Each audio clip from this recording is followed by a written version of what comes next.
சற்று முன் கிடைக்கப்பெற்ற மிக மிக முக்கியமான செய்தி ஒன்று வெளியாகி உள்ளது. திராவிட முன்னேற்ற கழகத்தின் தலைவரும் தமிழக முதல்வருமான ஸ்டாலின் அவர்கள் மக்களால் வெறுக்கப்பட்டுள்ளார். 2026 சட்டமன்ற தேர்தலில் மிகப்பெரிய ஒரு தோல்வியே தழுவார். அமைச்சரவை ராஜினாமா கடிதத்தை ஆளுநர் RN ரவி அவர்களிடம் கொடுப்பார் என்ற தகவலை எதிர்க்கட்சி தலைவர் எடப்பாடி பழனிசாமி தெரிவித்துள்ளார். இன்று நடைபெற்ற மாவட்ட செயலாளர்கள் கூட்டத்தில் மாவட்ட செயலாளர்களிடம் எடப்பாடி பழனிசாமி கூறியது என்னவென்றால், மக்களிடம் திமுக ஒட்டுமொத்த வாக்குறுதியையும் நிறைவேற்றவில்லை.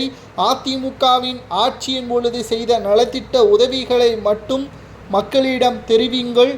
திராவிட முன்னேற்ற கழகத்தின் ஆட்சியில் மக்களுக்கு எந்த ஒரு நலத்திட்ட உதவிகளும் ஒட்டுமொத்த மக்களுக்கும் செல்லவில்லை என்பதை தெரிவிங்கள்.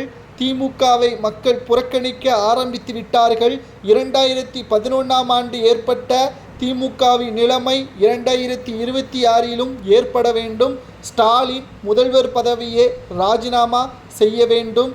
அவரை சிறையில் அடைக்கும் வரை நமது போராட்டம் மக்களிடம் அதிகப்படுத்தி கொண்டுதான் இருக்க வேண்டும் என்பதையும் எடப்பாடி பழனிசாமி அவர்கள் இன்று நடைபெற்ற மாவட்ட செயலாளர்கள் கூட்டத்தின் பொழுது தெரியப்படுத்தியுள்ளார். 200 தொகுதிகளில் திமுக வெற்றியடையும் என்று கூறிக்கொண்டிருக்கிறது. ஆனால் எடப்பாடி எதிர்க்கட்சி அந்தஸ்தை கூட திமுக பெறாது என்று கூறுகிறாரே, இது எது நடக்கும் என்ற சந்தேகம் உங்களுக்கு எழலாம். எல்லோருக்கும் ராஜா மக்கள்தான். கடைசி நேரத்தில் மக்கள் பணத்தை வாங்கி கொண்டு ஓட்டுக்களை செலுத்தினால் நிச்சயம் அது திமுகவிற்கு சாதகமாக கூட மாறுவதற்கு வாய்ப்புகள் இருக்கிறது. ஆனால் இளைய தலைமுறையினர்கள் தற்பொழுது அதிக அளவில் வாக்குகளை இந்த ஆண்டு செலுத்துவார்கள்.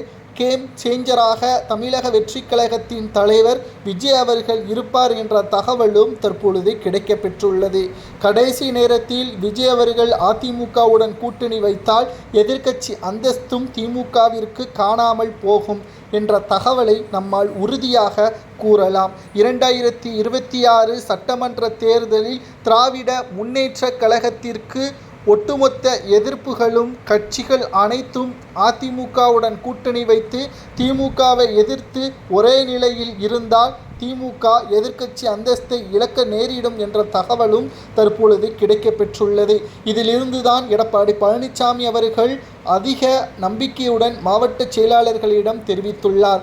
காலம் அதற்கான பதிலை எடப்பாடிக்கு சாதகமாக கொடுக்கிறதா அல்லது திமுகவிற்கு சாதகமாக மாறுகிறதா என்பதை பொறுத்திருந்து பார்க்கலாம். நீங்கள் யார் வெற்றியடைய வேண்டும் என்று நினைக்கிறீர்களோ கமெண்ட்